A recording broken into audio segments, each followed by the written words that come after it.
Então vamos lá, pessoal. Aquela sequência que a gente fez, né, na aula passada, a gente já resolveu esse exercício, né, esse, e pulamos para esse aqui, né? Então vamos lá, vamos voltar, vamos começar hoje com o exercício 3.7, né?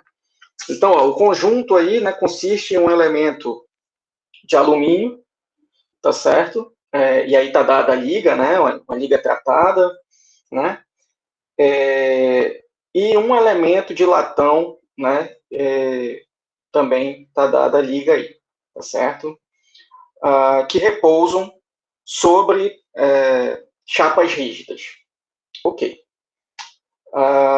Determinar a distância D, essa distânciazinha aqui, ó, que está no desenho, né, em que a força P deve ser colocada sobre as chapas de modo que essas permaneçam horizontais quando os materiais se deformarem. Ou seja, eu tenho essas duas placas aqui, chapas, né, de cima e de baixo, né, em cima dessas colunas aqui, ó, aqui no meio tem essas colunas de alumínio e de latão. Elas têm inicialmente o mesmo comprimento, né, e aí eu quero que, após aplicar essa força, né, que vai fazer, né, uma força compressiva, que vai fazer essas duas colunas aí deformarem, tá certo? Eu quero que as placas permaneçam horizontais, né? Então, primeira coisa, já foi dada uma condição de compatibilidade geométrica aí. Para isso acontecer, para as duas placas rígidas permanecerem horizontais, as colunas de latão e alumínio têm que deformar igualmente. Não é isso? Então, e tem uma distânciazinha D, né, onde essa força vai ser aplicada e isso vai ocorrer. Tudo bem? Então, vamos lá, pessoal. Bom, uma coisa, pessoal, né, que a gente precisa, né? Qual é a força atuante, né, ou a reação, né, que cada coluna dessa faz na placa rígida, né? Isso vai me dar a força, né, a parcela dessa força P, ou a força que atua, né, em cada coluna. É claro, né, que a deformação ocorrida em cada coluna dessa vai depender da força atuante em cada coluna. Então, a gente tem que pensar logo nisso, né? Nas forças envolvidas no problema, pessoal. Né? Esse vai ser sempre um dos primeiros caminhos. Né? E aí, a gente pensa no DCL. Né? A gente tem lá, lembra do nosso esquema de solução, né? Do nosso roteiro, né? Do nosso procedimento. Né? Então, vamos pensar no DCL. Então, qual o melhor DCL aqui que eu poderia fazer? Né?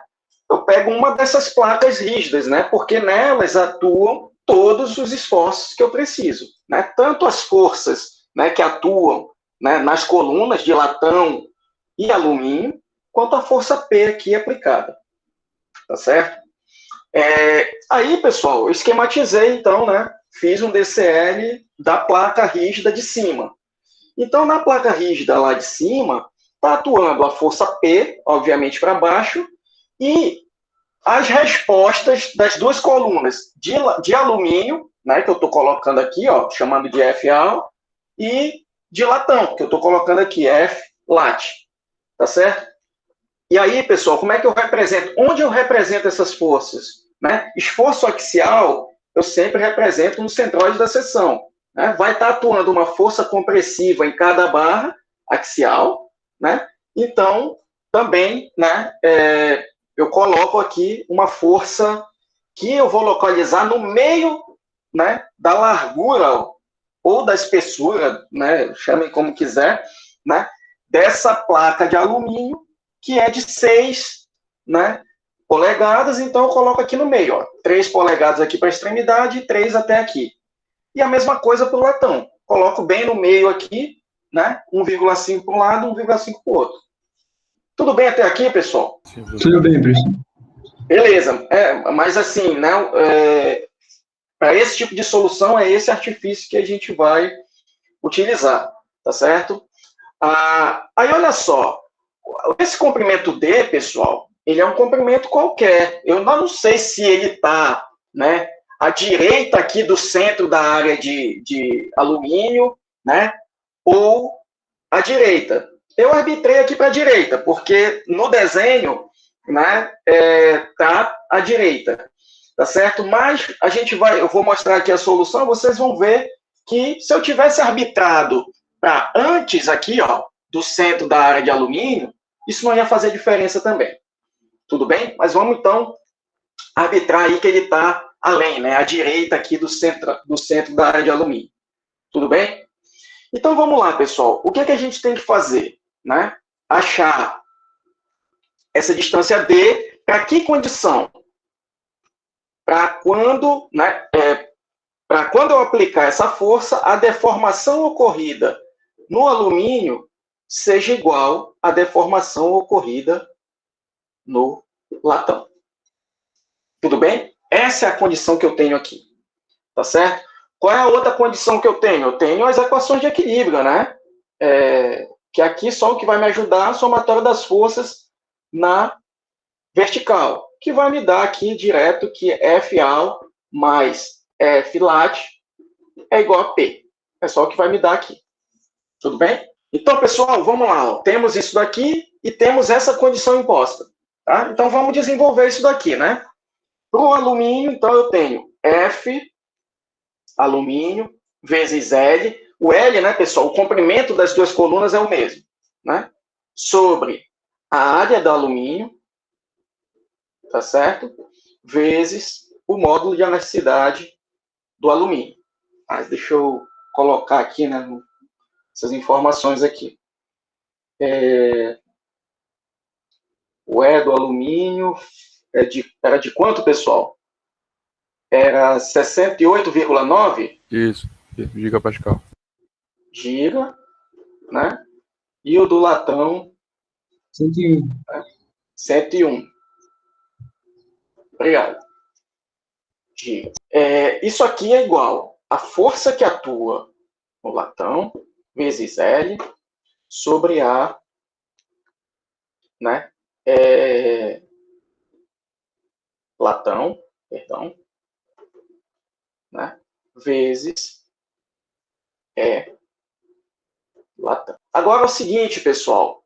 Eu posso usar uma outra equação de equilíbrio aqui, né? Tá certo?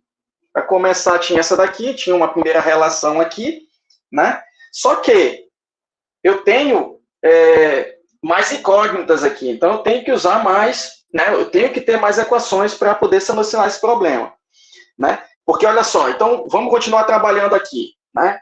Aí eu poderia substituir aqui, né? Ficaria F alumínio, né? Vezes L sobre, né? Aí aqui, eu só poderia substituir, na verdade, só para não ter que escrever tudo de novo, esse F latão por P menos F alumínio, né? E aí eu teria quantas incógnitas no meu problema? Isso aqui eu vou cortar, eu continuaria tendo F alumínio, P, né? E F latão como incógnitas. E por enquanto eu só tenho duas equações. Então, pessoal, eu vou também aplicar, né, a minha equação de equilíbrio de somatório de momentos, tá certo? Então, olha só, eu aplicando o somatório de momentos, aí, né, o ponto que a gente escolhe para fazer o somatório de momentos, a gente escolhe ou o centroide da área de alumínio ou o centroide aqui da área de latão, onde atuam as forças representativas dessas duas colunas. A gente já elimina uma incógnita aí do problema, não é isso? Então, vamos lá. Ó. Vou fazer aqui em relação ao alumínio, tá certo? Igual a zero. Né? Somatório de momentos, quando eu coloco aqui, ó, é em função do ponto onde está a linha de ação da força de alumínio, tá certo? Da coluna de alumínio aqui. E aí, então, como é que ficaria, pessoal? Esse P gera momento aqui, né? No sentido, ó, percebam, eu arbitrei ele à direita. Então, ele estando à direita, ele gera no sentido horário. Então, entra aqui negativo. Menos P vezes. Pessoal, quanto é essa distânciazinha aqui, ó? Essa distância aqui. T menos 3. T 4,3. menos 3. Não é? D menos 3, não é, pessoal? Aqui, ó. Isso aqui tudo é D. Aí eu subtraio disso daqui, ó, que é 3, aí eu tenho esse comprimento. Então, é D menos 3. Tá certo? Vou trabalhar com unidades aqui. Tá? Ok. E essa força aqui do latão também provoca momento lá, ó, no sentido anti-horário. Então, entra positivo. F latão igual, né? Opa, vezes. Aí, com essa distância aqui, pessoal, do ponto de aplicação da força aqui do F latão até aqui no alumínio. 4,5. 4,5, perfeito. Metade disso aqui, né? Mais metade disso aqui. É isso mesmo, né? Da largura de cada um. Então, F latão é igual, passo isso aqui para lá, né? PD menos 3 polegadas sobre 4,5 polegadas. Tá? Então, ó, agora sim, eu tenho mais uma equaçãozinha aqui para utilizar. Certo? E tenho, né, essas condições aqui já estabelecidas. Tá. Então, vamos lá, pessoal. Vou substituir aqui, ó. Vou substituir aqui esse F latão por isso daqui, tá certo? E esse F alumínio, né, eu vou substituir também por P menos F latão, tá? Aqui. Então, ó, vai ficar P menos F latão sobre, né, a área do alumínio. Aí vamos lá, pessoal, vamos só desenvolver aqui para a gente já eliminar mais um termo.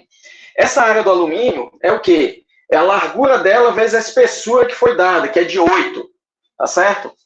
Então, aqui eu teria, ó, um B do alumínio, que é 6, vezes a largura aí, ó, né? Que é 8, foi dada, né? Aqui para o latão, eu teria a largura do latão, né? Vezes também essa mesma espessura, que é 8, né? Então, ó, isso aqui também eu já posso cortar, né? Então, aqui embaixo, ó, só vai ficar essa largura, que é 6 polegadas. Então, já vou substituir aqui, tá certo? Vezes o E, né, do latão, ou do alumínio, perdão, que é 68,9 gigapascal.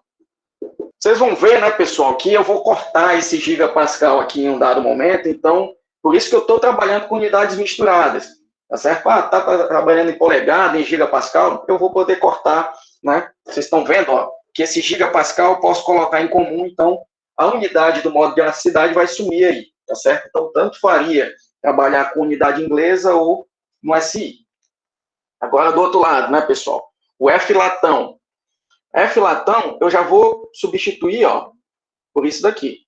P D menos 3 polegadas sobre 4,5 polegadas dividido por... O B do latão é 3 vezes 101. 101 gigapascal. Então, ó, aqui eu posso cortar, né? E aqui, pessoal, eu também, ó, já me permitam substituir aqui diretamente, tá? Esse F latão por esse valor, que aí, ó, vai ficar o P, essa força P vai ficar comum a todos os termos, eu também vou poder cortar. Ou seja, essa distância aqui, para se concretizar a hipótese que eu estou impondo, né, ela independe da magnitude de P, tá certo? Ela independe, né? Então, vamos lá, ó. Eu vou substituir esse F latão, né? Então vai ficar P menos. Aí o F latão é P D menos 3 polegadas sobre 4,5 polegadas. Tá certo? Então, ó, O P aqui eu poderia colocar em evidência de um lado e de outro, vai sumir. Tá certo? Então percebam, pessoal, a única incógnita que permanece no meu problema, né, é D. É o que eu estou querendo calcular. Né? Então aqui, a gente organizando, né, vai ficar lá em cima, né, 4,5 polegadas, né, 4,5 polegadas, porque aqui ó, ficaria 1, né, menos, né, D menos 3 polegadas sobre 4,5. Aí muito cuidado, né, pessoal, com na hora de pensar em cortar as coisas, enfim. Né? Isso aqui, como eu já multipliquei, então eu posso já, né, colocar o denominador aqui comum para os dois. 6 polegadas. Aí, ó, essas 6 polegadas aqui, daqui de baixo eu também já posso cortar. Né? Que também é comum para os dois. Né? Então, vai ficar 6 vezes 68,9. Né? Já cortei a unidade também. Igual D menos 3 polegadas sobre 4,5 polegadas sobre 3,101. Né? Aí é só, né, multiplica o que tem que multiplicar, só com muito cuidado, né, para fazer essa aritmética aí, tá certo? E vocês vão chegar, né, nesse resultado colocado aí. O meu deu 4. Aí aproximando, né, 4,9 polegadas, que é a unidade que permanece. Né? Então, ó, passaria isso aqui multiplicando para cá, isso daqui para cá, isola o D, né? E você chega nesse valor aqui. Tudo bem? Professor? Oi. Na primeira razão da última linha aí, o menos 3 não é mais 3? Menos 3. Na primeira razão... Porque quando o senhor corta os aqui, P's... perdão, né? Certíssimo. Eu teria que colocar entre parênteses, né? Como estava aqui. Sim. Obrigado. Isso aí. Tá bom? Aí você já ia ter dificuldade, né? De chegar no resultado. Tá bom, pessoal? Então, olha só. É uma questão aparentemente bem simples, né? Mas que dá um trabalhinho, né? E se a gente fosse resolver toda a literal, né? Vai ficar uma equação grande, né? Colocar essas larguras, enfim, né? Inclusive, deixa eu mostrar aqui no MATCAD. Então, ó, isso daqui, né, eu fui resolvendo tudo literalmente, né, sem substituir valor nenhum. Aí é aquele negócio. Às vezes é vantajoso você resolver literalmente, mas às vezes dá um pouco mais de trabalho e pode, né, você pode se confundir em alguns termos. Mas está aqui, ó, resolvendo então, isolando o D, né, colocando aí, né, em função da largura das áreas, dos módulos de anexidade, que é o que a gente tem aí, tá certo?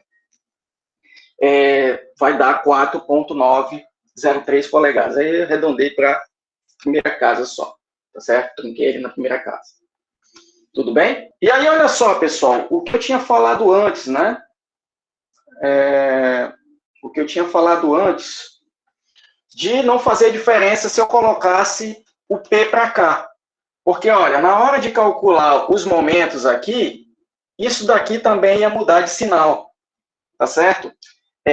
Olha só, se eu passasse o P para a direita aqui, ó, da área de alumínio, tá certo? Ele ia estar gerando um momento no sentido anti-horário. Então, isso daqui ia ficar mais. E aqui dentro, percebam que ia mudar.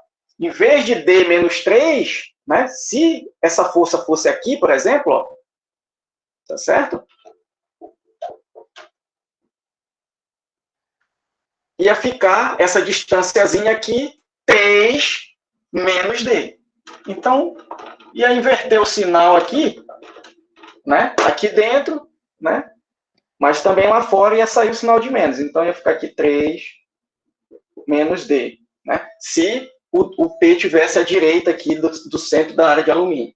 Então, por isso que eu disse, né? Tanto faria você arbitrar, né, numa posição ou em outra. Então, só para não confundir mais, deixa como estava, né? D menos 3. Né? E menos porque ele estando à direita, ele está gerando um momento no sentido horário aqui. Dúvidas aqui? Não, né? Não, professor. Beleza. Então, olha só, pessoal, muita atenção com essa questão de compatibilidade. A gente vai resolver mais problemas com isso daqui, né? Tá certo? Mas, realmente, isso aqui é o tipo de coisa que exige prática, né? Você ir resolvendo diferentes exercícios, diferentes condições impostas e você consegue absorver bem. Vamos para esse daqui, pessoal. Esse daqui tem uma diferençazinha, né? A gente estava trabalhando até o momento, né, só com forças axiais, digamos, concentradas, né, aplicada numa posição, né, e aí é óbvio, né, ela vai, quando a gente fizer o seccionamento, ela estaria atuando, né, igualmente em todas as seções, só que aqui tem uma sutil diferença, né?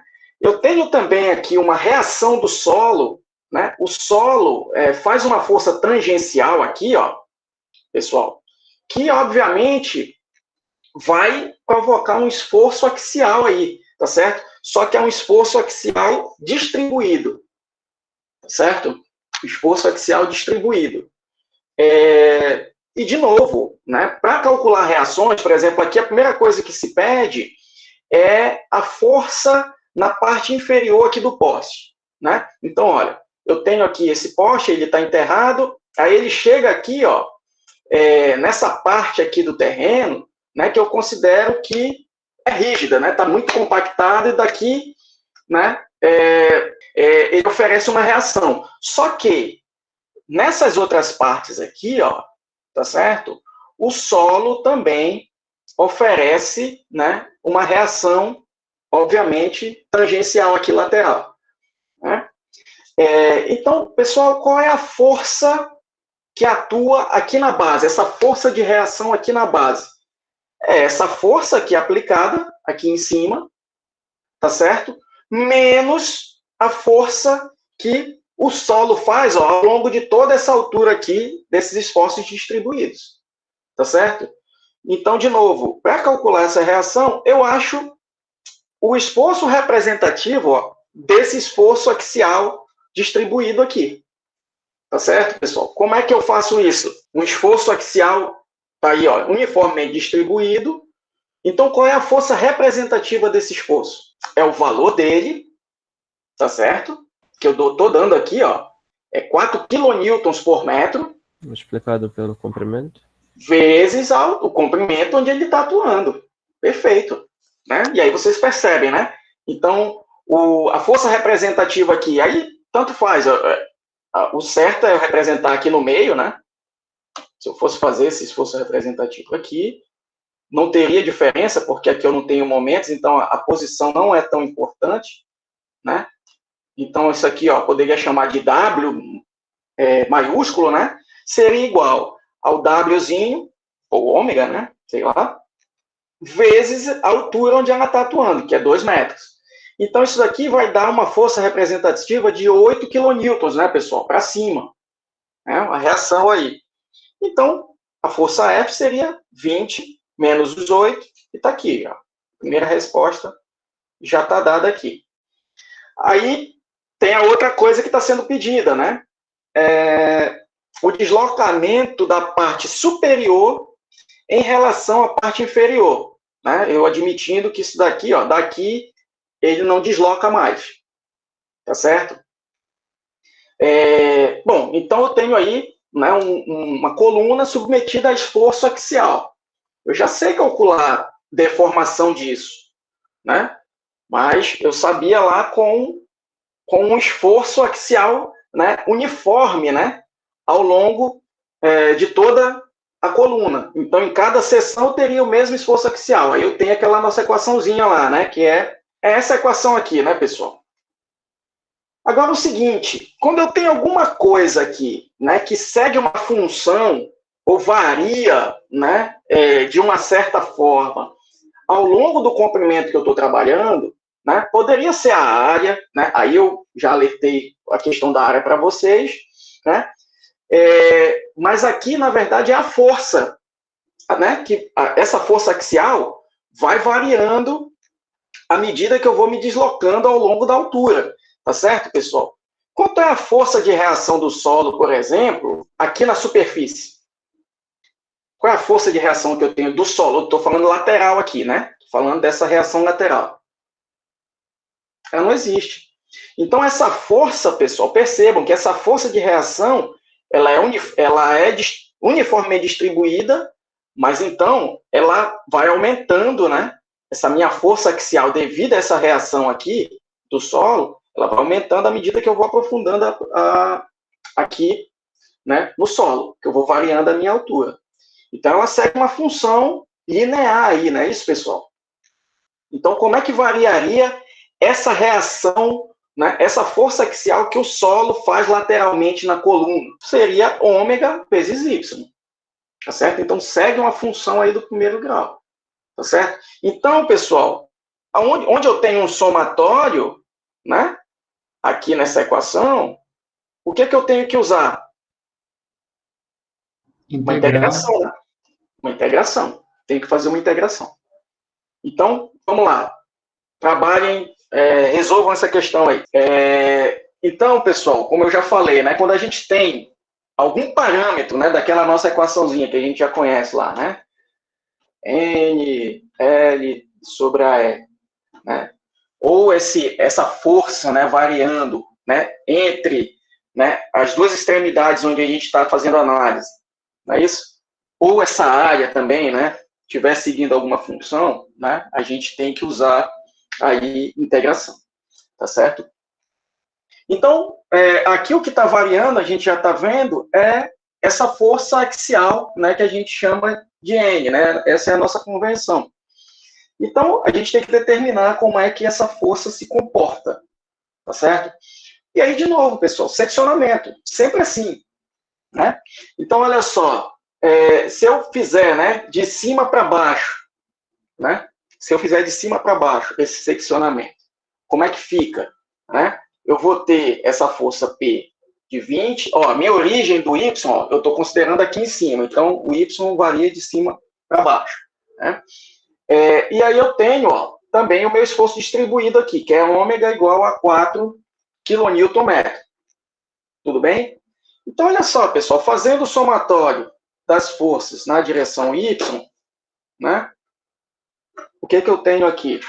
Né? Eu tenho o P, que é para baixo, menos P, né? Depois eu substituo esses valores, né? E aí, olha, eu tenho que calcular esse esforço representativo aqui, pessoal. Né? Essa altura que eu estou pegando é um Y qualquer. É um ponto genérico aí, né, ao longo da minha coluna. Então, é um Y qualquer. Então, meu esforço representativo aqui, percebam, primeiro, ele é para cima, então fica mais ômega vezes o comprimento genérico aqui é um Y qualquer. Então, Y.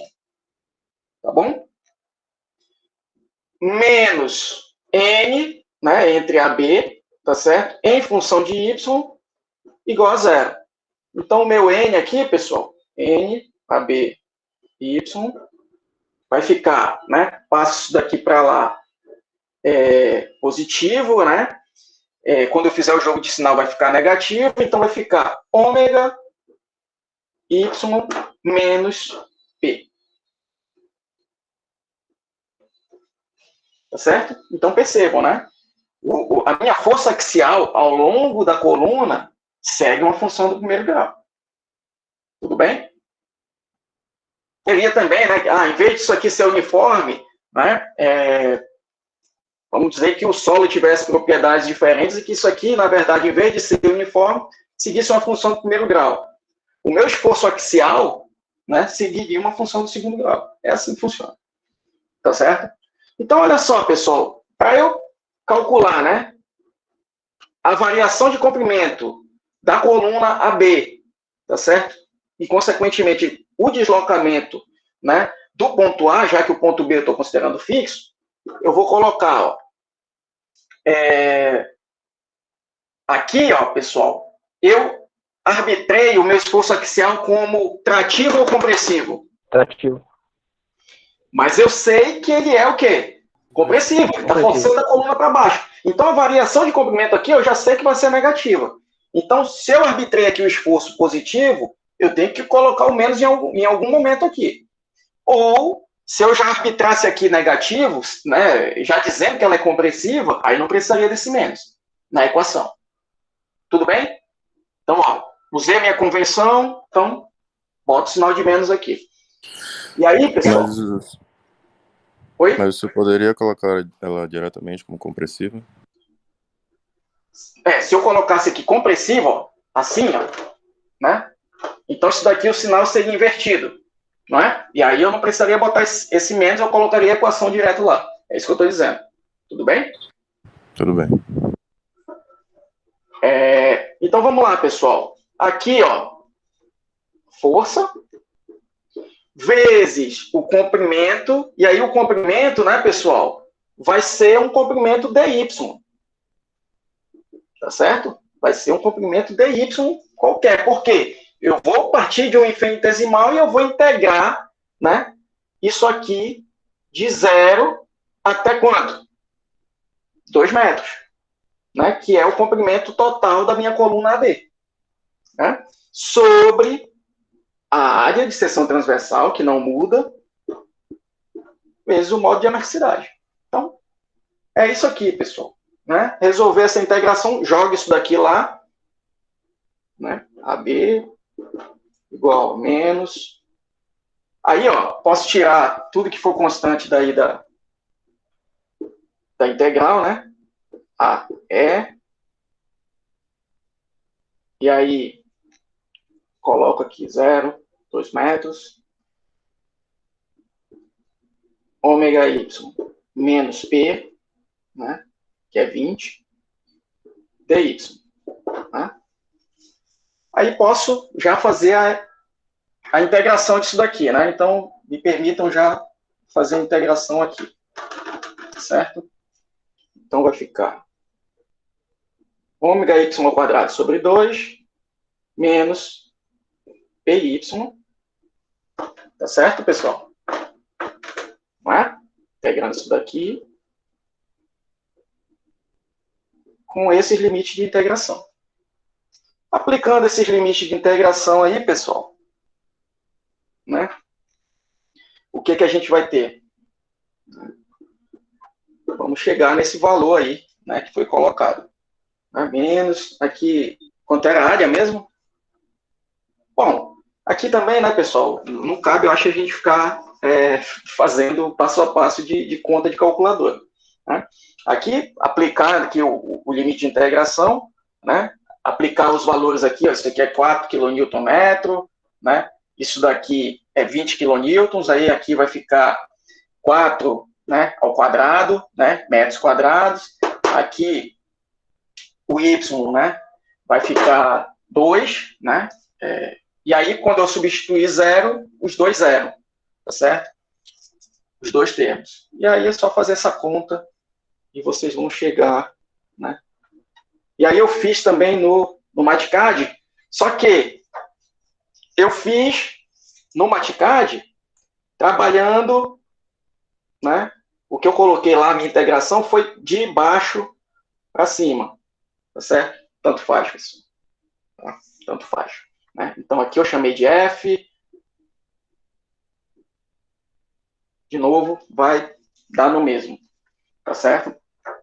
Deixa eu mostrar lá para vocês. Aí aqui, né, seria ômega y mais y, ou mais f, né, que está para cima também, estaria concordando aí, tá certo? Então mudaria só um pouquinho a equação, mas vocês podem fazer isso daqui também, né? Tipo, ó, aqui em y, né? Então, quando você fizer isso daqui, você vai chegar nessa equação. E aí, pessoal, né, integra, né, aqui o L, né, eu coloquei, ó, o Y variando, né, de 0 até L, tá certo? O Y é uma variável, né, eu tenho que declarar essa variável, né? E aí eu coloco aqui, ó, em que intervalo de variação, né? Ele pede também, né? Eu estou colocando intervalo de 0,1 metros. Poderia colocar menos, poderia colocar mais. Esse intervalo é relevante. Ele vai fazer diferença quando eu for plotar gráficos. O gráfico vai ficar mais ou menos grosseiro, né? À medida que eu refino isso daqui, tá? E aí tá aqui, pessoal, esse resultado aqui, né? Então, ó, menos 8,64, né? 10 a menos 4 metros, ou 0, né? Menos 0,864 milímetros. Tudo bem, pessoal? Então, vocês já sabem como proceder, né? Se depararem com problemas desse tipo. Não são problemas tão incomuns, né? Você pensar aí Professor, Oi? eu não entendi. A força em Y é ômega Y. É porque é o seguinte, ó. Olha só. Quando eu tenho um esforço distribuído, tá certo? E eu vou analisar com seccionamento, ou então vou calcular uma reação, né? Eu coloco esse esforço distribuído, e aí eu sempre tenho que trabalhar, quando eu vou aplicar as equações de equilíbrio, né? Eu tenho que trabalhar com o esforço representativo desse esforço distribuído. Tá certo? E como é que eu faço esse esforço representativo? Né? Sempre calculando, né, em função de uma área, tá certo? O que seria essa área, né? Então, olha, aqui eu tenho um valor uniforme, né, de esforço axial, tá certo? Então, olha, se eu fosse fazer, né, esse esforço axial aqui ao longo dessa área, então o valor dele, ó, é um valor uniforme, tá certo? Por exemplo, aqui eu vou representar esse valor, ó, graficamente, tá certo? Vamos dizer aqui, né? Então, ó, essa alturazinha aqui, ó, é esse valor uniforme de 4 kN, tá certo? 4 kN por metro, que é o esforço distribuído, né? E ao longo de que área ele atua? De que comprimento ele atua? Aqui eu arbitrei Y, porque eu quero fazer o meu esforço axial atuando, né, na coluna em função de Y, porque eu sei que ele varia em função de Y. Quando eu tenho um esforço distribuído, eu sempre vou ter, né, o esforço relacionado a ele, atuando em cada seção, variando ao longo do comprimento. Assim como a gente fez lá para esforços transversais, né, lá no começo, quando a gente estava aprendendo a trabalhar com diagrama de esforço, isso pode ocorrer com esforço axial também, como está colocado aqui. Isso pode ocorrer para torque também, né? A gente talvez tenha algum exemplo de torque também distribuído, né, ao longo de uma coluna, tá? Então, para calcular esse esforço representativo, já que esse esforço aqui, ó, é uniforme, então eu só multiplico o valor dele pelo comprimento ao longo da qual ele está atuando, né? Seria a área de um retângulo, tá certo? Como a gente aprendeu lá. Então, ó, isso aqui, se eu fosse representar aqui, ó, poderia representar no meio dessa altura, né? E aí, esse esforço representativo desse esforço distribuído seria ômega vezes Y. E é isso que entra no meu somatório. Tá? Então, ó, no meu somatório, no final das contas, eu tenho o meu esforço interno para baixo, NABY, o P para baixo também, e esse esforço representativo do esforço distribuído para cima. Tá bom? Professor, eu tenho mais Oi. uma dúvida. O que poderia estar causando, de forma assim mais prática, o que é que poderia estar causando essa força distribuída? O atrito. O atrito do solo com a coluna. De forma bem prática. Entendi, professor. Tá? É aquele negócio, né? Você coloca uma coluna ali, por exemplo, vou botar ali e começar a enterrar essa coluna, né? O solo vai estar segurando isso daí, né? Você não vai ter facilidade para empurrar isso daqui, tá certo? tanto pela base, quanto pelas laterais também, dependendo também da sedimentação, né, e desse coeficiente de atrito. Mas é o atrito, né, do solo nas laterais da coluna que provoca esse esforço distribuído. Tá? Entendi, professor. Obrigado. Ótimo. Vamos lá, então. Vamos para a nossa próxima questão. Faltam só duas. E professor, Oi.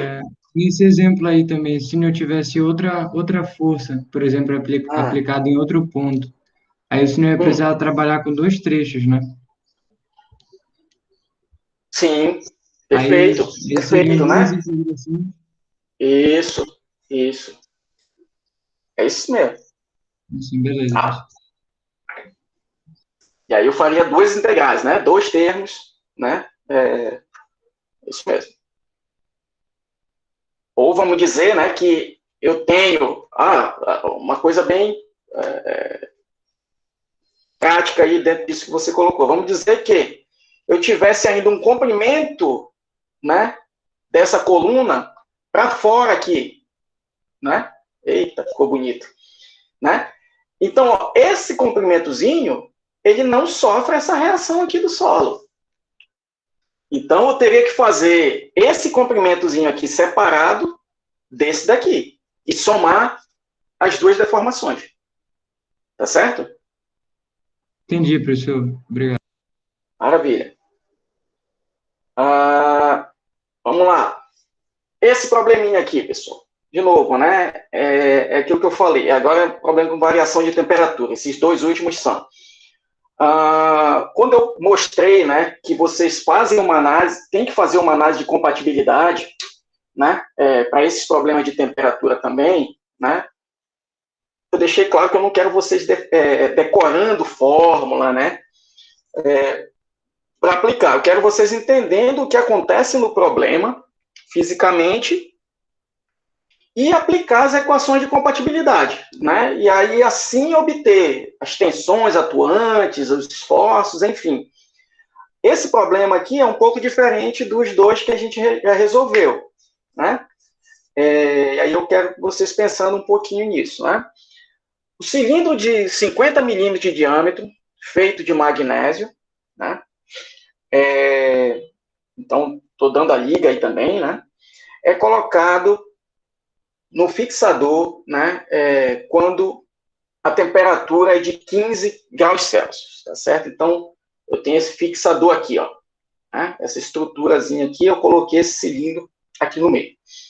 Supondo que os 2 parafusos do fixador, né, feitos de aço inoxidável, então os 2 parafusos aqui, né, tem o diâmetro de 10 milímetros e apertem o cilindro de leve com força desprezível contra as garras rígidas.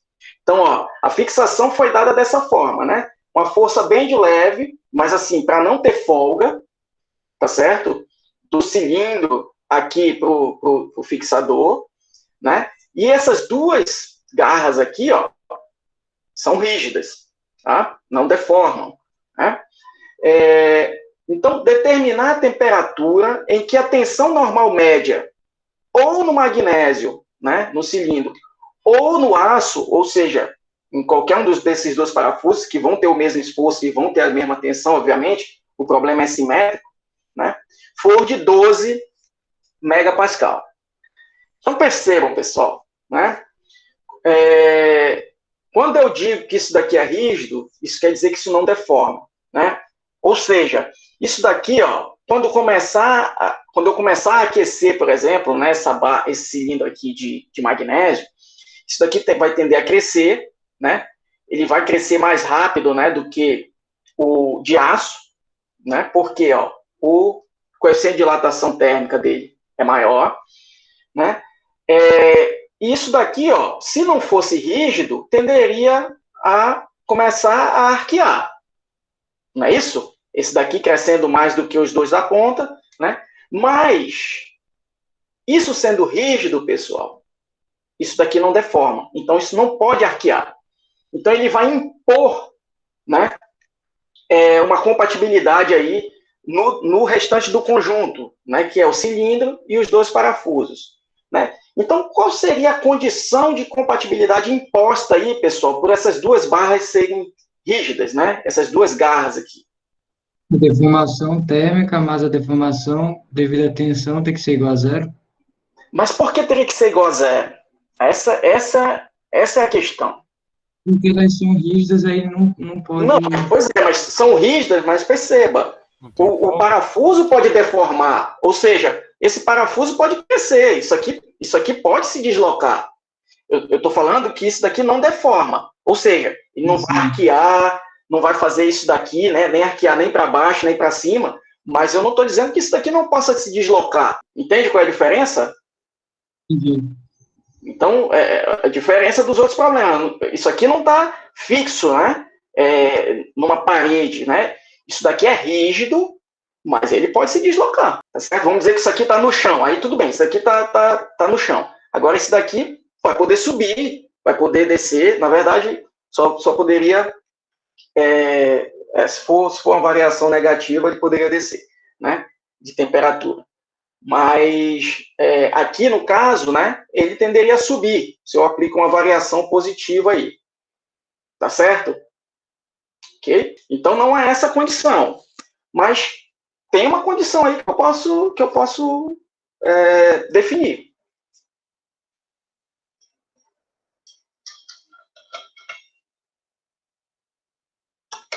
Pessoal, A deformação do aço tem que ser igual à do magnésio?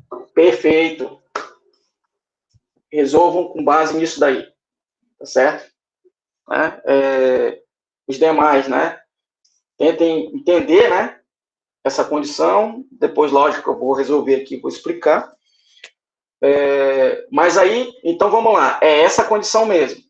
E aí uma outra equação que você pode usar, né? Porque eu sempre vou estar interessado nas forças envolvidas, né, pessoal? Então, ó, vocês podem fazer um DCL dessa garra rígida aqui e colocar a força que esse cilindro de magnésio vai fazer nela e que os dois parafusos de aço vão fazer, e achar uma relação entre essas forças. Vocês podem fazer isso também, né? Devem fazer, na verdade. Tá certo? Ok? Então, vamos lá, tentem resolver esse problema aí, né? Então, como eu falei para vocês, né? Façam, né, o DCL daquela garra de cima, tá certo? Aí percebam, né, pessoal, né? Aqui, ó, eu tenho o contato, né, do cilindro com a garra de cima. Aí, olha só, eu estou fazendo isso aqui para cima por quê? Eu já estou admitindo que vai haver, né, para haver tensão aí, a variação de temperatura vai ser positiva. Por quê, pessoal? Olha, esse conjunto está todo ajustado. O coeficiente de dilatação térmica do magnésio, tá certo? Ele é bem superior ao do aço, tá? Então, pessoal, quando eu aplicar a mesma variação de temperatura, vamos dizer que eu aplicasse uma variação negativa de temperatura, né? Os dois componentes tenderiam a fazer o quê?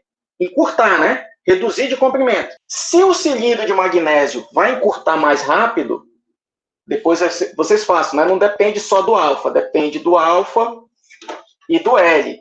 Façam essa relação aqui, alfa-L, né? Para o magnésio e para o aço. Ou o aço, né? Essa relaçãozinha aqui. Vocês vão ver que isso daqui vai dar maior que 1, ou seja, para essa relação aqui, né, de comprimento com coeficiente de dilatação, o cilindro de magnésio ele vai, né, deformar numa velocidade maior termicamente do que o aço.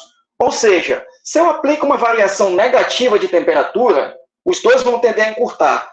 O de magnésio vai encurtar mais rápido, e aí eu não tenho nenhum componente forçando o outro aqui. Eu não tenho os dois componentes forçando o conjunto aqui. O que ia acontecer é que isso daqui ia se perder o contato com essa garra rígida aqui. Tá certo? Se eu tivesse uma variação negativa de temperatura. Eu tendo uma variação positiva de temperatura, como o cilindro de magnésio vai dilatar mais rápido, tá certo? Então ele vai forçar essa garra para cima, né?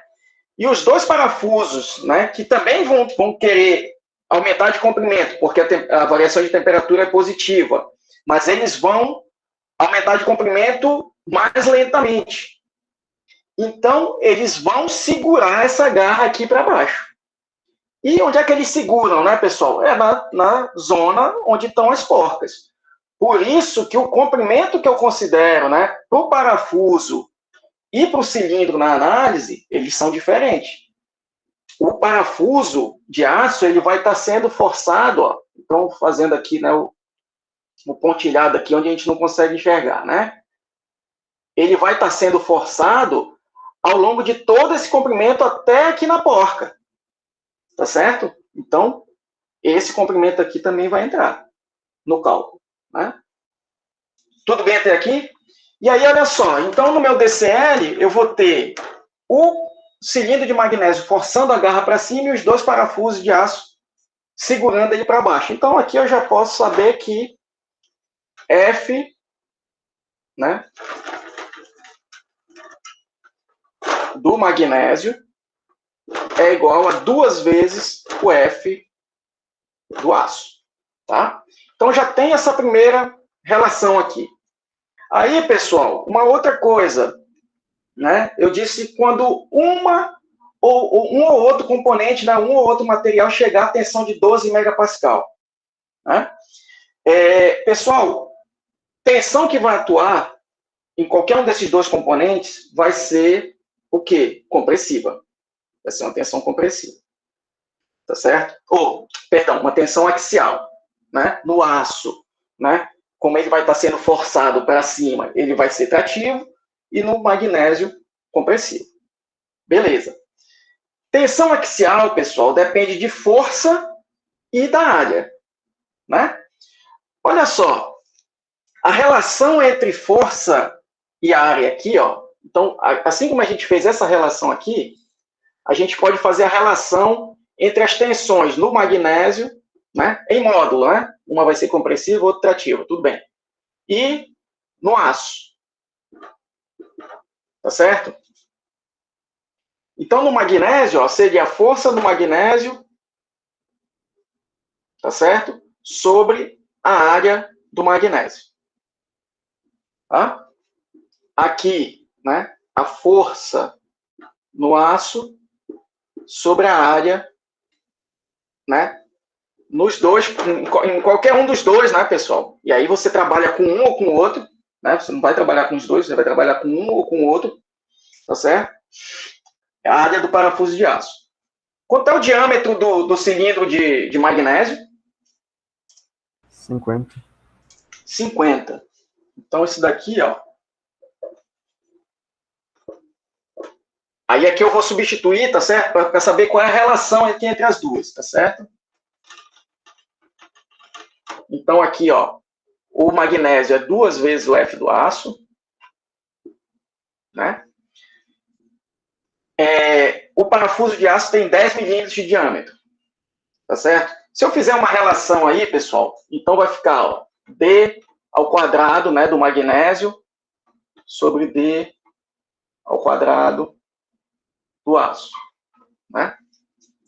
Tá certo? Isso daqui, pessoal, isso daqui é 5 vezes isso, né? Então, quando eu fizer essa relação, né, o que isso vai me dar, né? Esse diâmetro é 5 vezes esse daqui. Então, vai ficar lá em cima 50 vezes 50 vai dar 2.500. É isso? Sim.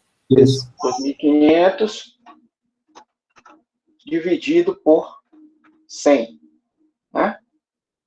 Então, ó, a diferença aqui entre as áreas, né, vai ser da proporção de 25, tá certo?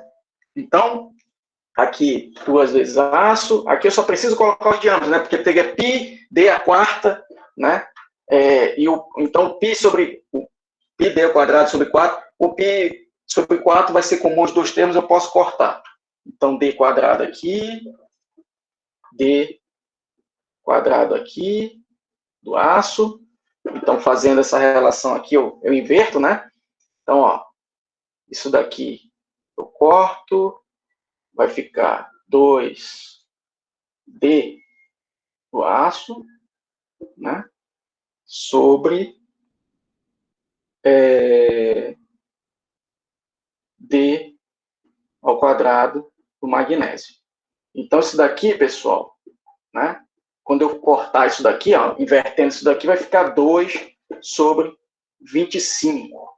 Então, vai ter uma relação aí de 1 sobre 12,5, né? Ou seja, pessoal, a tensão atuando no aço para essa relação de forças, que não vai mudar, porque ó, isso aqui é uma condição de equilíbrio, essa condição de forças. A área não muda e a condição de forças não muda, né? Então, para essa proporção de forças, essa proporção de área, a tensão atuando na barra, nos parafusos de aço vai ser 12,5 vezes maior do que a tensão atuando no cilindro de magnésio. Então, qual vai ser o componente que vai atingir primeiro a tensão de 12 megapascal? Os parafusos. Os parafusos. Então, é neles que a gente vai focar, tá certo? A nossa análise. Perfeito. Então, olha só. Olha só.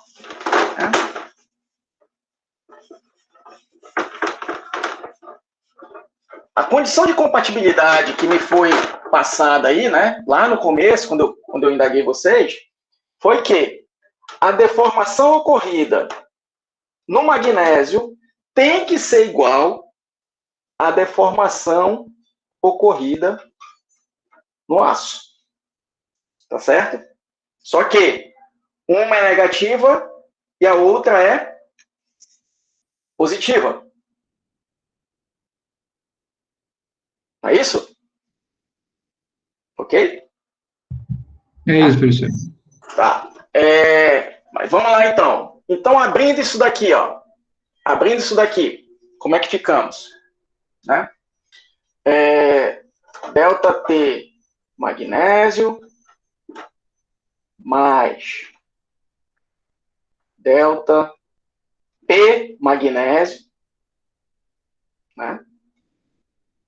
Igual delta T aço mais delta P aço. Tá. Então, vamos lá.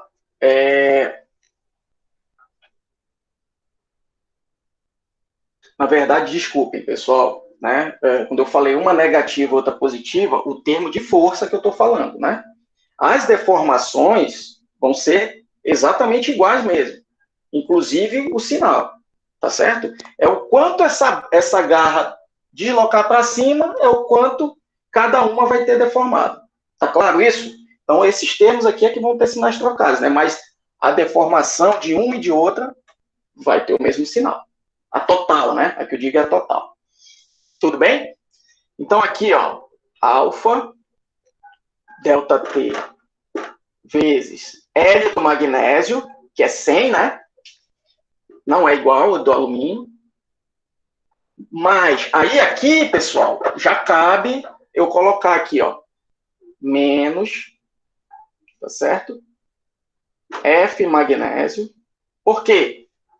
No magnésio, o termo de força, ele atua no sentido de comprimir. Vezes L de magnésio, A é do magnésio. Igual alfa, aqui magnésio também, né? Do aço, delta T, L do aço. Um dos dois parafusos, né? Agora aqui no parafuso, o termo de força vai ser positivo. Então, F, aço, L, aço, sobre A, E, dos parafusos de aço. Agora é o seguinte, pessoal. Eu quero, né, reduzir o meu número de incógnitas aí. Então, eu já tenho uma relação entre o F magnésio e o F aço. Então, eu posso substituir aqui, ó, o F magnésio. Eu sei que é 2 vezes o F do aço. Tá? Agora tem uma outra questão. Eu dei a tensão que eu quero que esteja atuando, aí a gente já chegou à conclusão que vai ser na barra de aço, né? Quando eu tiver essa variação de temperatura que eu estou buscando aqui. Então, pessoal, se eu já tenho a tensão que eu quero que esteja atuando e eu tenho a área, eu posso calcular a força, né? Que vai precisar estar atuando no parafuso de aço para ter aquela tensão de 12 megapascal. Então, tensão vezes a área do aço. Então, é 12 megapascal, tá certo? 12 mega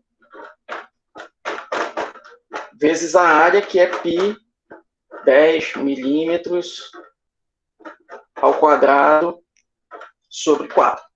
Né? E isso daqui, ó, é a mesma coisa que, né, megapascal é Newton por milímetro quadrado.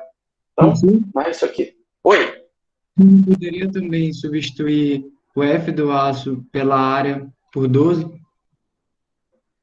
Isso daqui também poderia, né? Isso daqui que você está falando, né? Só que aqui para o magnésio, isso aqui não me ajuda, né? Porque isso aqui é a área do magnésio. Sim. Tá? Poderia, lá poderia direto. Aqui, não. Né? Então, é melhor calcular a força. Essa força, eu acho que está dando, pessoal, 942, né? 942, né? Então, F do aço, 942,5 aproximadamente newtons. Pessoal, se você fizer essa mesma conta também para o magnésio, né, também serve no lugar daquela análise de proporção que a gente fez. Para o magnésio, pessoal, atingir essa tensão de 12 megapascal, eu teria que ter uma força de, eu acho que é 23 kilonewtons. Tá certo? E tem aquele negócio, né? Aquela proporção, né? De 25 vezes uma ou outra, tá certo? Ok? Então, vou usar essa força aqui, ó. Eu vou substituir aqui. Tá certo? No F aço. E aí, a única incógnita que eu vou ter vai ser o ΔT, pessoal. E aí, eu vou mostrar aqui, né? Esse ΔT isolado em função de todos os termos. Tá? Mostrar aqui no Matcad. Coloco o F aço, né, em evidência, né, é isso mesmo, né, então, lá, né, onde eu tinha do magnésio, eu tenho o 2 aqui, né, que é 2 vezes a força do aço, e aqui o termo lá que já tinha multiplicado, né, jogo para o outro lado o que não tem termo de força, né, e o ΔT, e passo dividindo. Então, ó, a variação de temperatura, pessoal, que eu tenho que ter para ter uma tensão nos parafusos de aço de 12 megapascal, né, vai ser de 229,5 graus aí, mais ou menos. Tá certo? Então, a senhora variação de temperatura para eu ter essa tensão, né? Ok? Beleza. E aqui algumas outras observações, né? Aquela análise de proporção que eu fiz, né? Para mostrar que se a variação fosse negativa, eu não teria tensão atuando aí nos componentes. Enfim. Tá certo? O que já foi falado antes. Tá. Vamos lá, pessoal. Vamos para a última questão. Mas, assim, ficou alguma dúvida aqui, pessoal? Essa questão da condição que a gente utilizou aqui, das duas deformações terem que ser iguais, tanto a que ocorre nos parafusos de aço, quanto no cilindro de magnésio. Ficou claro isso? Ficou alguma dúvida aqui? Só, tá bom. Como é que funcionaria quando a chapa fletisse ali? Aí o problema fica muito mais complicado, né? Porque aí eu tenho que fazer uma análise de deflexão também na garra. Professor? Tá certo? Oi. Eu não entendi porque a força do magnésio ficou negativo e a do aço positivo. Poderia repetir, por favor? Claro. Olha só. Então vou ter que ir para o quadro de novo. Você entendeu que se eu tivesse variação negativa, né, o cilindro de magnésio ia encurtar mais rápido, e aí eu não ia ter nenhum componente forçando o outro. Isso está entendido? Sim. Né? Então, esse DCL aqui já é admitindo que eu vou ter uma variação de temperatura positiva. E aí, eu sei que o magnésio, né, eu fiz essa análise de proporção, ele vai deformar mais rápido do que, ou seja, ele vai expandir, né, ele vai crescer, os dois vão querer crescer, né, com uma variação positiva de temperatura. Mas o magnésio vai querer crescer mais rápido do que os parafusos de aço, ou seja, e aí ele vai esbarrar na garra, que está sendo segurada pelos dois parafusos de aço, que não estão crescendo na mesma proporção do cilindro de alumínio. Então, o cilindro de alumínio vai estar de magnésio, perdão, vai estar forçando a garra rígida para cima, e é óbvio, né, que a garra rígida está forçando, então, o cilindro para baixo, ou seja, no sentido de comprimir. Tudo bem? Certo. E a mesma coisa para os parafusos de aço, né? Eles vão estar segurando essa barra aqui, ó, por meio das porcas, né? Vão estar segurando essa garra rígida para baixo, impedindo esse cilindro de crescer o que ele quer. E a garra rígida vai estar empurrando eles para cima, aplicando, então, uma força trativa neles. Tudo Certo, bem? entendi, professor. Obrigado. Beleza.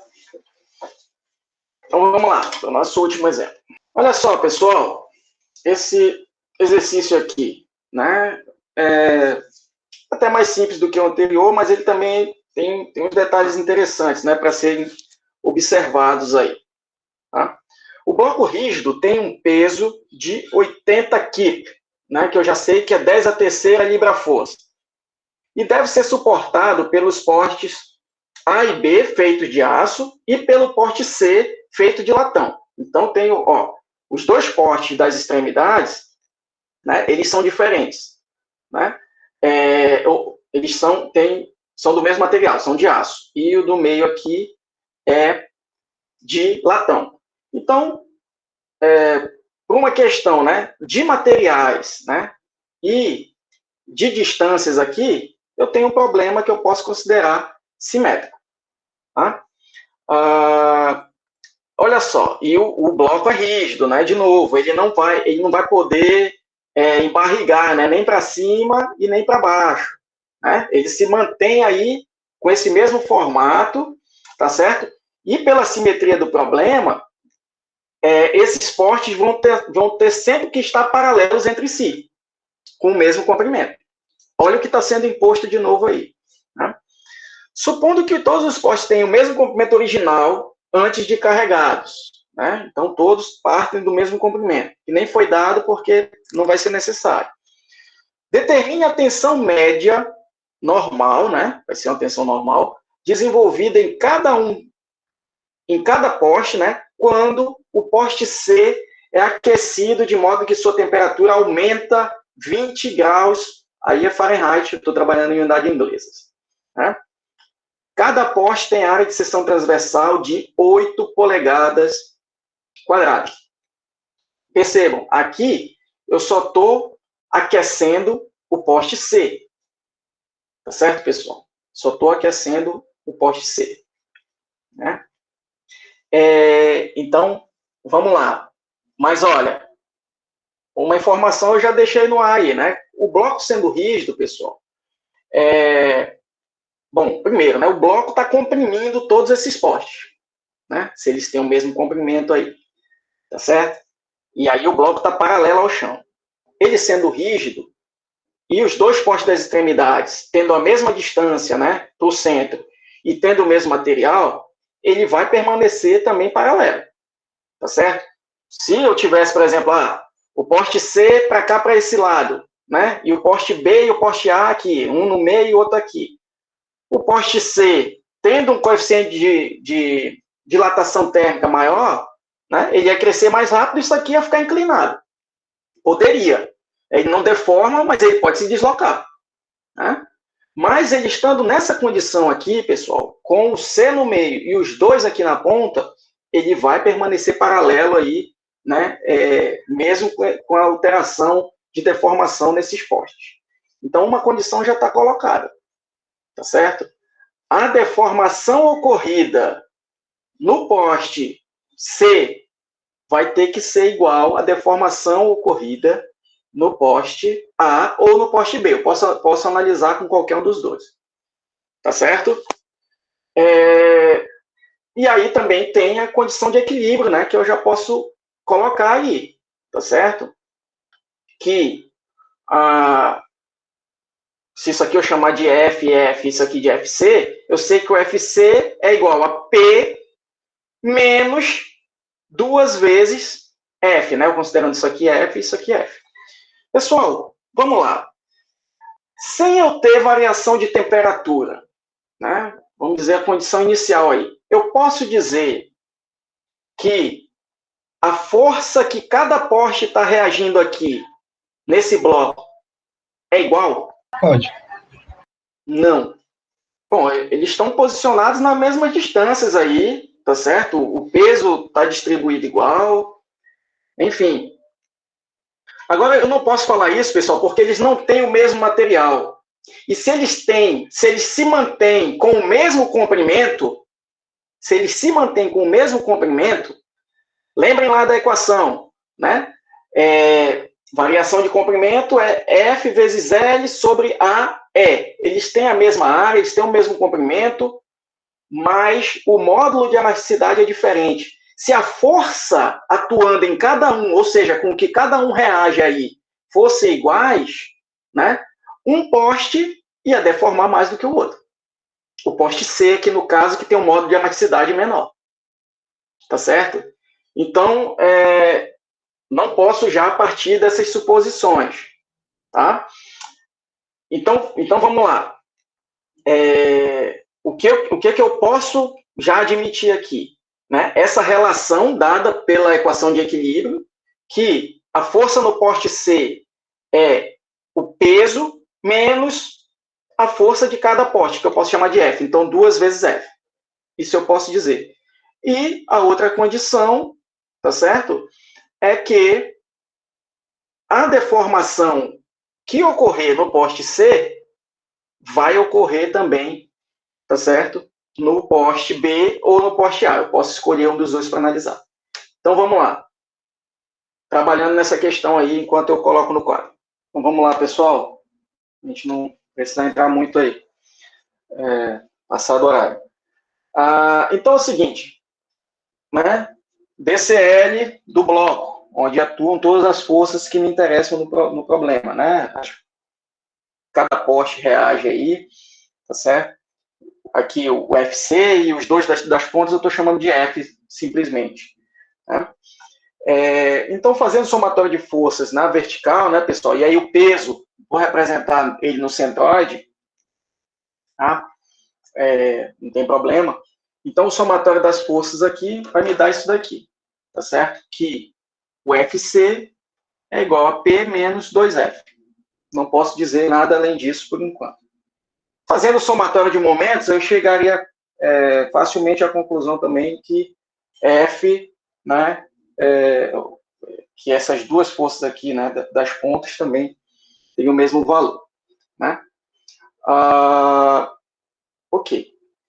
E aí, a outra condição é que, pelo fato do bloco ser rígido, né, e pela simetria do problema, tá certo? Os dois postes de aço nas pontas, com a mesma distância em relação ao poste de latão no centro, né, a deformação que cada poste sofrer vai ter que ser igual. Tá certo? E vamos entender melhor isso, tá? Agora, vamos lá. No poste C, pessoal, eu coloquei uma variação de temperatura. Então, a deformação ocorrida em C, ela diz respeito a um termo de temperatura, né? Eu estou chamando aqui alfa-latão, eu acho que é latão mesmo, né? Depois eu vejo aí direito. Delta T, né? Se é uma variação de temperatura positiva, né? Então o termo fica aqui mesmo vai ficar positivo, vezes L. O comprimento inicial, eu nem falei, né? A gente vai ver que nem vai precisar. E aí, qual é o outro termo, pessoal, que provoca deformação no ponto C, ou no poste C? Termo de força, que já existia, né? Então, e aí, pessoal, esse termo, ele é positivo ou negativo? A força que está atuando em cada poste aqui é compressiva, não é isso? Claro que sim. Né? É o peso aí do blocão, ó, que os três estão aguentando. Então, os três estão sofrendo compressão. Então, ó, aqui é menos a força no poste C vezes L sobre A E do latão. Isso vai ser igual à deformação no aço. O aço, pessoal, ele não está submetido à variação de temperatura, então não tem o efeito térmico aí. Eu só vou ter o efeito de quê? De força. Também vai ser negativo, é menos F, né, vezes L sobre a área, que é igual, vezes E do aço. Percebam, pessoal, isso daqui, ó, eu posso, né, substituir já por isso daqui. Né? Então, aqui vai ficar menos, já é do termo, P menos 2F, né, vezes L. Entendam o seguinte aqui, pessoal. Todos os três portes, né, eles partem de um comprimento. Tá certo? Porque eles estão deformados, né? Imagina lá, estavam os três portes lá, e aí eu coloquei esse bloco rígido em cima. Então, os três portes deformaram em compressão até atingir um comprimento. É isso que está sendo colocado aí. Né? E eu estou analisando a partir daí, desse comprimento inicial. Né? Aí, eu começo a aumentar a temperatura do porte C. O porte C, pessoal, né, ele vai começar a forçar esse bloco para cima. Só que o bloco não pode embarrigar, ele é rígido.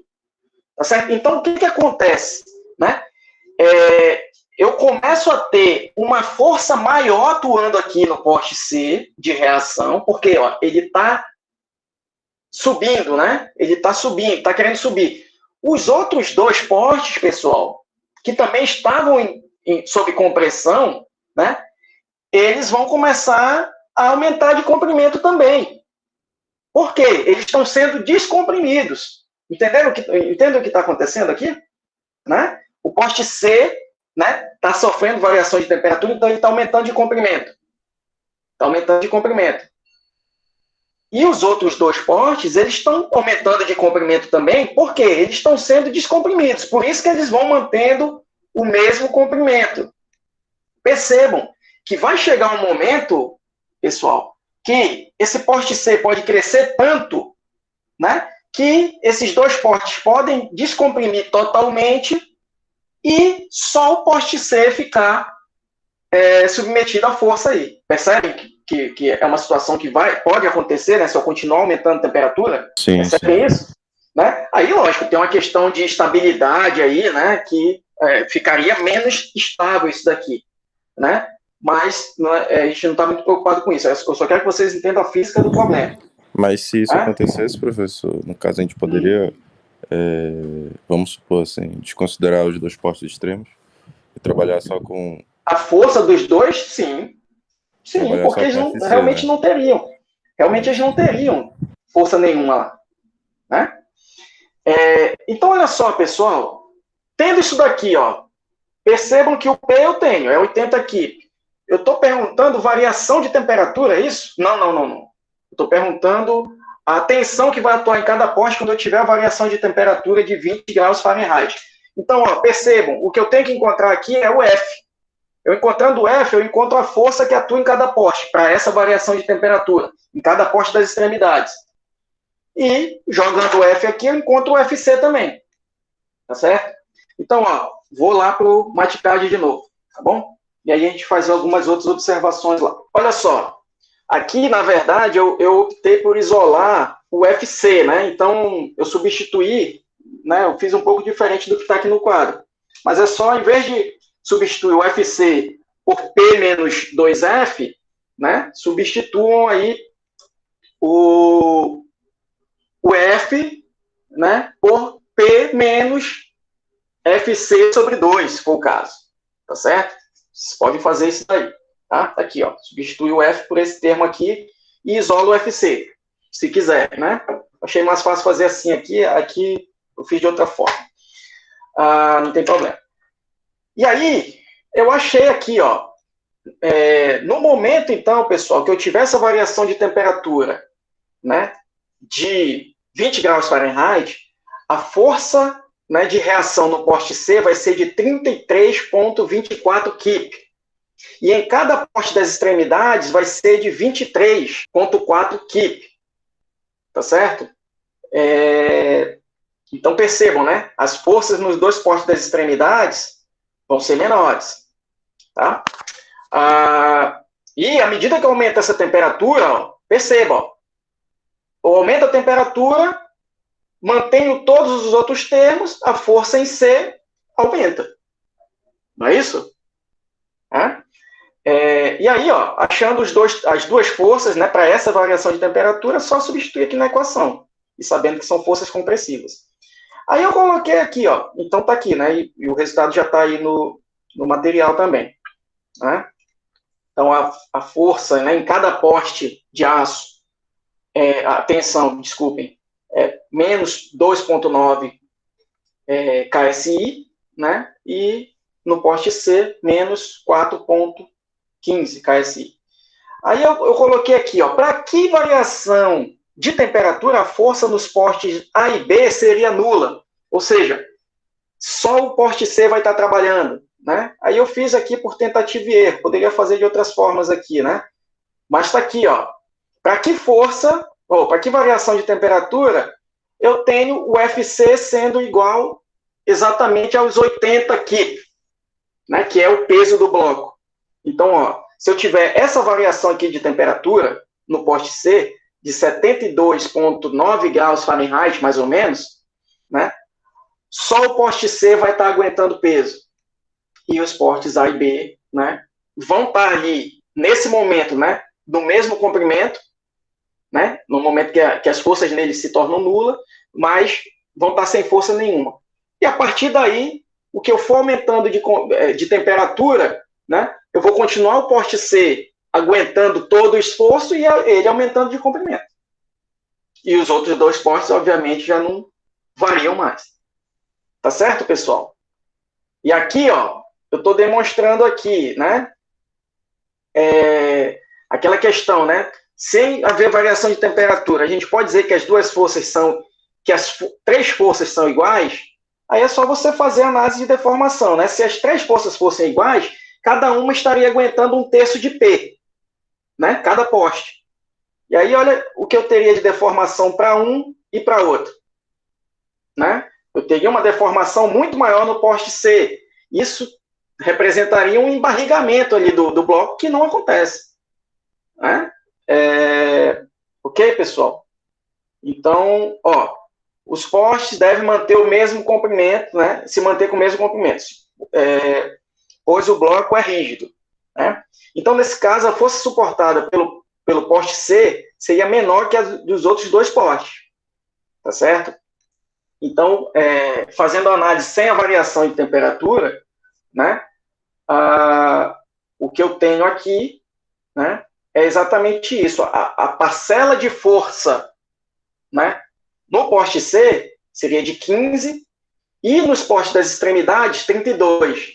Olha como isso foi mudando à medida que eu fui aumentando a temperatura do poste C, né? Ficou aqui, ó, 33,24 e em cada um dos outros dois postes, 23, né? Quando eu apliquei essa variação de temperatura. Sem variação de temperatura, a proporção seria essa, para eu garantir que eles tiveram a mesma deformação. Tá bom? Tá certo, pessoal? Beleza. Ok. Então, pessoal, só para encerramos o nosso assunto, né? E assim, a ideia é sempre a gente passar a lista, né, para não conflitar, né, entre não entrar muito entre um assunto e outro, né? Então, a ideia é eu passar a lista para vocês me entregarem, né? A ideia é eu passar a lista amanhã para vocês, tá certo? Até o final da tarde eu vou passar isso, para vocês me entregarem, e aí eu vou dar um prazo até terça-feira para vocês, né? Aí ainda vai entrar, porque terça-feira vai ter aula normal, né? Então, vai ter que entrar no assunto novo, vocês com cabeça um pouco na lista, mas paciência. Então, vou passar a lista na sexta, vão estar as instruções lá na lista, né, de entrega, mas a entrega vai ser na terça, que é dia 13, até as 20 horas, tá certo, pessoal? Não quero ninguém mandando um e-mail meia-noite. Claro, quando eu digo 20 horas, né, não vai ter nada que vai soar um alarme e tal. Isso é para vocês terem como ideia. Passou 8h30, não vai mais aceitar. Não, não é assim, mas tentem respeitar esse horário, pessoal. Já se acostumem a trabalhar com prazos, tá certo? Os exercícios tranquilos, né? Eu vou usar o artifício de variar dados unicamente, né, com base no número de matrícula de vocês. Então, já saibam de antemão, né, que alguns resultados, né, de tensão ou de propriedades podem dar fora da ordem de grandeza que a gente está acostumado, né, mas por questões didáticas, né, e para ter realmente alguma diferenciação, né, eu vou ter que aplicar essa variação nos dados, né, do problema. Paciência. Então é isso. Tá? Já avisem aos demais. Eu vou passar para o e-mail no SIGA. Então, quem tiver com o e-mail lá errado no SIGA, né, já se manifeste. E mais, se vocês não receberem, né, essa lista até as 6 horas da tarde de amanhã, já procurem os monitores, tá certo? Já manda e-mail para o monitor, olha, não recebi a lista. Não vai ter desculpa, tá certo, pessoal? Olha, professor, não chegou no meu e-mail. Eu tô dando todas as opções. Se não chegou no e-mail, é porque o teu e-mail do SIGA está errado. E se não chegar, manda e-mail para os monitores, que eles mandam a lista para você. Tá bom? Mas aguardem até as 6 da tarde. Tá? Tudo bem? E aí, então, vocês vão ter aí o restante da sexta, o final de semana, a segunda-feira e ainda boa parte da terça para fazer isso. Né? É aquele negócio, pessoal. A gente tem que fazer uma avaliação. E, realmente, eu espero que cada um tente fazer o seu. Né? Eu não vou ter como ficar olhando, né, o que cada um está fazendo, mas, enfim, né, vai de cada um realmente, tá certo? E o prazo é mais do que suficiente aí, né, para vocês resolverem, tá certo? O que seria para fazer em 2 horas de prova, né, vocês vão ter aí 4 dias praticamente para fazer. Então, dá tempo de estudar o que ainda, né, não conseguiu parar para estudar, tá certo, pessoal? Então, usem realmente esse momento para isso, né? Tô com dúvida nessa questão, então vou reforçar essa parte aqui, vou ver a aula de novo, vou no livro, né? Para vocês realmente aprenderem, porque se vocês se contentarem, não, vou pedir para alguém fazer para mim, alguém que esteja melhor, eu não vou ter como saber. De repente até pode ter como, né? Se tiver muito igual alguma coisa, se vocês esquecerem de mudar os dados, né, de acordo com a matrícula de vocês, aí que vai pegar mal mesmo. Mas, tirando isso, não vou ter como saber. Só que o prejuízo é seu, né? Eu não perco nada com isso, tá certo? Então, é isso, pessoal. E aí, também, claro, né, já que vocês vão ter esse tempo, né, a mais aí, né, vão ter um bom tempo, eu peço muita atenção nas contas, tá certo? Numa prova normal, eu tendo a relativizar algum erro de contas, esse tipo de coisa, valorizar mais o procedimento. Porque tem o fator de nervosismo, tempo, enfim. Agora vocês não vão ter isso. Então, cuidem de chegar nos resultados corretos. Porque até para facilitar a correção, é o que eu vou olhar logo. Né? É claro, não, pô, vou olhar o resultado. A tendência é zerar a questão. Agora, quem já me conhece sabe que eu não costumo fazer isso. Só que eu vou valorizar, vou dar mais peso para o resultado correto do que eu costumo dar em prova normal, presencial. Tá bom? Ok, pessoal? Então, manda essa lista amanhã, né? Vamos tentar fazer. Os monitores vão ser orientados até onde, né, eles podem ir tirando dúvida de vocês, né, para a solução dessas listas, né. Realmente usem esse momento para quem ainda não absorveu. Vai ter gente que vai pegar essas listas e vai resolver direto, sem olhar nem material nenhum, que eu estou percebendo aqui, né, pela participação e tal. Mas tem outros que vão precisar, né? Vou reforçar um pouco mais, vou olhar de novo o vídeo daquela aula, vou pegar o livro, mas o importante é que vocês tentem fazer realmente a lista, tá certo, pessoal? Professor? Oi. Próximo assunto é torção? Próximo assunto é torção. Está no capítulo 5, né? Do Hibbeler. Do Hibbeler eu não tenho certeza, mas eu acho que é o 5, sim. Deve. É o 5, ok? Ok, pessoal, um abraço.